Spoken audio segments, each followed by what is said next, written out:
Le Grand Matin Sud Radio, 7h-10h, Patrick Roger, Cécile de Ménibus.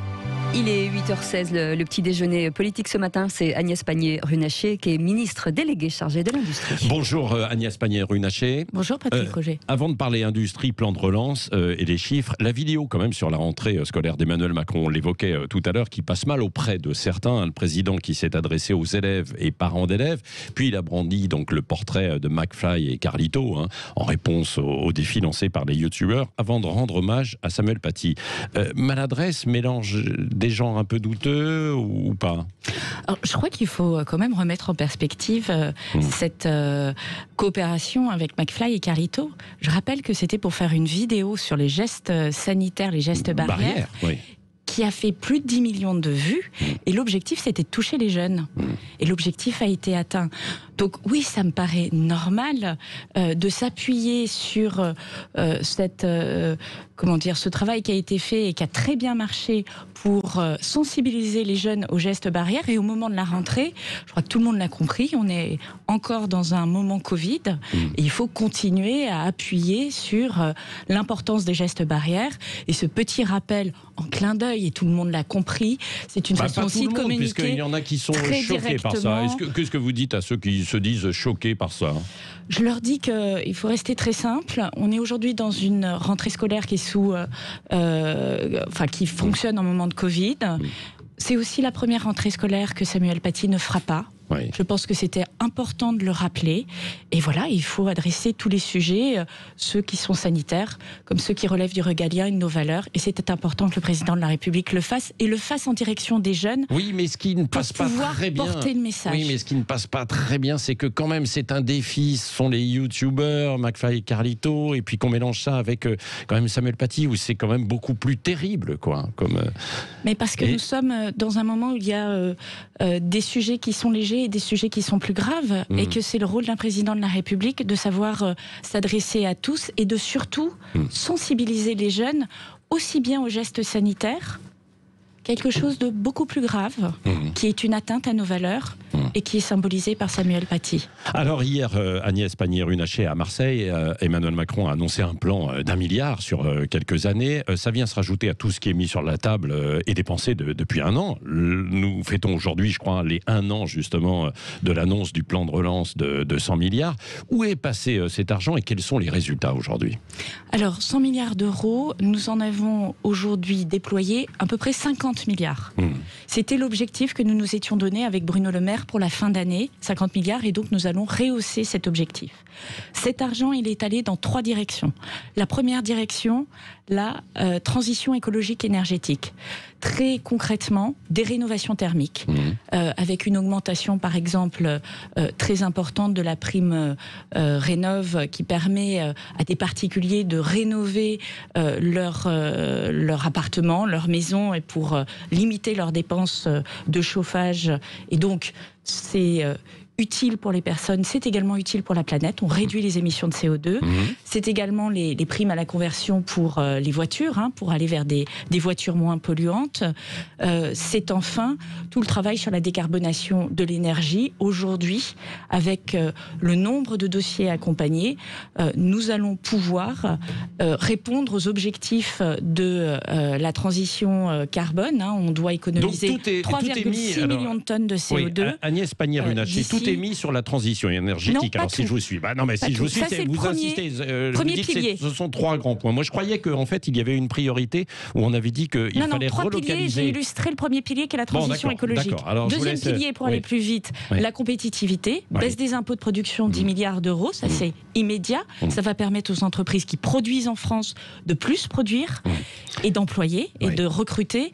Et troisième pilier, c'est la cohésion sociale, et c'est notamment tous les investissements dans les compétences, dans la formation, à un moment où on cherche à recruter, et c'est notamment le plan Un jeune, une solution, qui explique qu'aujourd'hui, et je veux le souligner, que notre économie va bien, qu'elle redémarre fort, enfin elle va aussi bien que possible dans une sortie de crise, et surtout que le taux de chômage que nous avons aujourd'hui est quasiment le même de celui d'entrée de crise, lequel taux de chômage était le plus bas que nous avions eu depuis 10 ans. Bon, c'est parce qu'il y a beaucoup d'entreprises aussi qui sont sous perfusion, bien sûr, avec alors ça, c'est une fausse idée. Avec le plan du quoi qu'il en coûte. Attendez, dans beaucoup de secteurs, c'est une fausse idée, Patrick Roger, parce que l'économie aujourd'hui, elle tourne à 99%.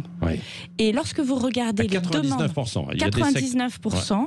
Et lorsque vous regardez les demandes de soutien, par exemple, du mois de juillet, elles sont 10 fois inférieures à celles d'il y a un an. C'est-à-dire qu'on a au début soutenu massivement, ce qui était objectif, puisque beaucoup d'activités étaient fermées, et aujourd'hui, mécaniquement, on soutient beaucoup moins d'entreprises, d'où la sortie du quoi qu'il en coûte, et le fait de faire du sur-mesure pour les secteurs qui sont empêchés de travailler, pour des raisons sanitaires, encore une fois, pour des raisons de nature de leur chiffre d'affaires. Et puis il y a des changements en fait, dans l'organisation du travail, dans un tas de productions aussi, on va y venir dans un instant. Alors en échange quand même, il y a une explosion de la dette. Bien sûr, quoi, avec ce quoi qu'il en coûte et puis l'argent public qui est mis sur la table. Mais ça, c'est le 62% du PIB cette année, c'est ça ? C'est le propre des États d'être capable de gérer dans le long terme. Cette dette, il va falloir évidemment la rembourser, mais pas la semaine prochaine. Et c'est la croissance qui la rembourse. Pour les générations futures. Pas nécessairement, parce que c'est notre génération qui est aujourd'hui au travail, c'est notre génération qui doit générer plus de croissance. La croissance, c'est ce que nous voyons aujourd'hui, c'est 6% de croissance. Cette croissance, elle génère des cotisations sociales, elle va permettre de générer de l'impôt sur les sociétés, différents impôts, qui vont permettre de rembourser cette dette. C'est ça le projet que nous proposons, et c'est à l'État d'avoir cette vision de long terme et d'être capable d'amortir les crises les plus importantes. Je rappelle que cette crise est la plus importante que nous ayons eue d'un point de vue économique depuis 1929. Oui, bon, et l'objectif de croissance 6% va être atteint pour cette année ou pas alors ? Écoutez, c'est ce que semblent indiquer tous les économistes, donc je n'ai pas de raison de ne pas les croire. Oui, non, mais vous êtes à la manœuvre avec Bruno Le Maire, donc vous devez aussi le savoir et le voir et le constater ou pas. Autre urgence, Agnès Pannier-Runacher, les pénuries quand même dans certains secteurs. Là, on est loin de la relance et de la réindustrialisation, de l'automobile aux médicaments. L'Agence nationale de sécurité du médicament, par exemple, signale des ruptures, il y a des stocks, des problèmes dans les antibiotiques, les anticancéreux, enfin on ne va pas faire la liste. Qu'est-ce que vous pouvez y faire ?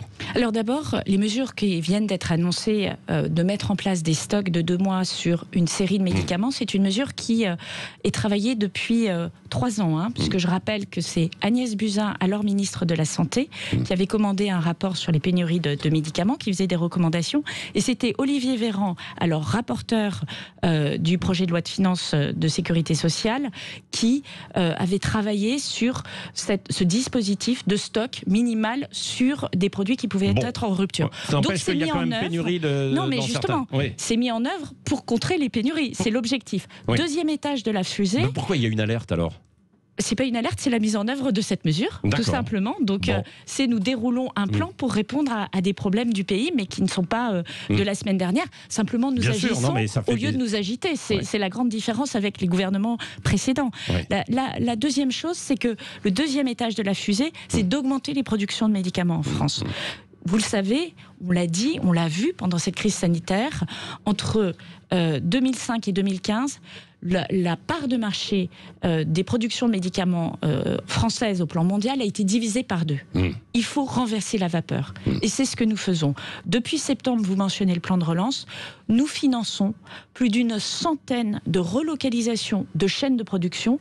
On a beaucoup parlé du paracétamol, mais il y a d'autres productions, médicaments, vaccins, dispositifs médicaux qui vont être réimplantés en France, et c'est une autre façon... Qui vont être... Ça commence déjà ou pas alors ? Oui, ça commence. Vous avez déjà des projets. Vous prenez les lignes de production de vaccins, elles sont en place et elles produisent depuis le mois d'avril et le mois de mai, par exemple. Oui, bon, et des tensions sur certains secteurs, comme par exemple l'automobile, avec des problèmes des manques de composants, et donc certains qui disent qu'ils ne pourront plus livrer les voitures et qu'il va y avoir aussi des ruptures. Alors, 2 types de tensions. Vous avez des tensions sur les matières premières qui semblent en phase de résolution, même si on n'est pas revenu à un équilibre de marché on va dire normal, mais les tensions sont en train de s'apaiser. Et vous avez les semi-conducteurs. Là, on est en train de regarder un changement, le changement du monde dans lequel on vit. C'est-à-dire que la crise sanitaire a eu pour effet d'accélérer l'utilisation de toutes les technologies numériques. Et donc, massivement, tous les pays se sont mis à mettre ces puces qui coûtent rien, la production, qui sont vraiment des tout petits composants partout pour améliorer, tout simplement pour permettre le télétravail. Donc il fallait avoir du matériel à la maison, dans l'électronique de loisirs, dans les voitures.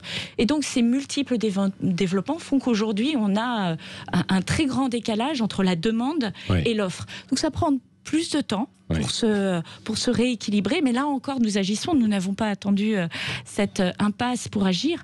Je rappelle que nous finançons le plan Nano 2022 qui est un plan destiné à augmenter la production de semi-conducteurs, notamment avec ST Microélectronique, et on investit massivement près de 700 millions d'euros à Crolles, près de Grenoble, et nous avons hier vous étiez d'ailleurs du côté de Grenoble pour exactement chez Aledia qui est un autre grand, enfin, je veux dire une start-up industrielle. C'est donc en là cours aussi, face à ça. C'est en cours avec des relocalisations. Donc c'est en cours pour relocaliser et puis ensuite pour pouvoir fabriquer et qu'il n'y ait pas de pénurie dans beaucoup de secteurs. Voilà, comme c'est redouté dans beaucoup de secteurs. Quand vous parlez avec des industriels, ils n'ont pas aussi le discours aussi positif que vous avez quand même ce matin. Je fais bien la différence entre les différents et en disant que les semi-conducteurs, ça ne va pas se résoudre la semaine prochaine, ça va prendre un peu de temps.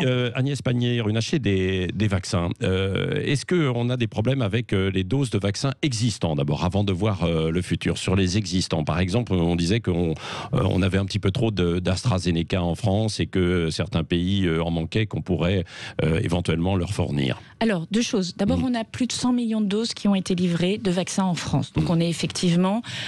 on a eu beaucoup de vaccins et on continue à recevoir beaucoup de vaccins. Deuxième chose, on a commencé depuis le mois d'avril les dons de doses de vaccins par le mécanisme COVAX notamment, pour des pays qui en avaient besoin, des pays notamment à bas revenus, à revenus modestes, et notamment de l'AstraZeneca, puisque c'est le premier laboratoire qui a signé l'accord pour permettre ces dons, parce que vous avez des questions de responsabilité. Et nous allons poursuivre ces dons. Je rappelle que c'est le président de la République qui a été le premier dirigeant de l'OCDE. Combien de dons? Plusieurs millions. Aujourd'hui, on a annoncé 10 millions de doses apportées en complément de ce qui a déjà été fait au mécanisme COVAX, ça date de mémoire de la semaine dernière. Et nous allons continuer. Et sans aucun, je dirais, limite sur la nature des vaccins. Ce qu'il faut en revanche, c'est que les laboratoires passent un accord avec COVAX pour prévoir les moyens de le faire. Vous savez que chez certains Français qui sont hésitants toujours aussi sur la vaccination, ils attendent le vaccin français, Sanofi notamment. Il est prévu pour quand alors? Alors, j'ai d'abord envie de dire qu'il ne faut pas attendre le vaccin français. C'est l'intérêt de tous de se vacciner le plus vite possible. Vous le dites beaucoup au gouvernement, donc le message est passé. Mais sur Sanofi, sur Sanofi, ils sont en phase 3, c'est-à-dire ils terminent leur essai clinique, comme Valneva d'ailleurs. Ils devraient annoncer leurs résultats dans les prochaines semaines et ils devraient lancer leur autorisation de mise sur le marché avec un objectif qui me semble à peu près arriver au même moment pour Valneva et Sanofi, mais ça, nous le verrons dans les prochaines semaines, de fin d'année. Oui, fin d'année. Fin d'année pour la mise à disposition des premières doses. Oui. Un dernier mot sur la une du Figaro ce matin. Je ne sais pas si vous l'avez vu. Pourquoi les Français vont devoir travailler davantage? Parce qu'entre les congés, les retraites, les RTT, et puis aujourd'hui le télétravail qui s'est installé dans les entreprises, les Français devront travailler davantage sur leur lieu de travail. Quelle est votre réaction, vous qui êtes à Bercy?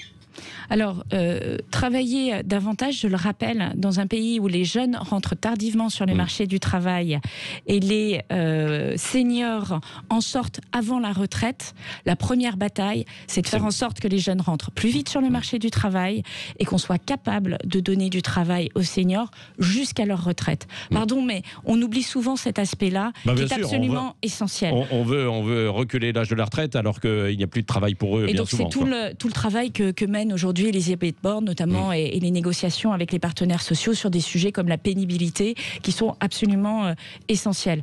Au-delà de ça, avec le télétravail, on a effectivement touché du doigt qu'on pouvait aller assez loin dans le télétravail. On a aussi touché du doigt les limites du télétravail, c'est-à-dire que la dimension sociale du travail, le fait d'être entouré, d'avoir des relations humaines qui vont en plus du travail est essentiel psychologiquement.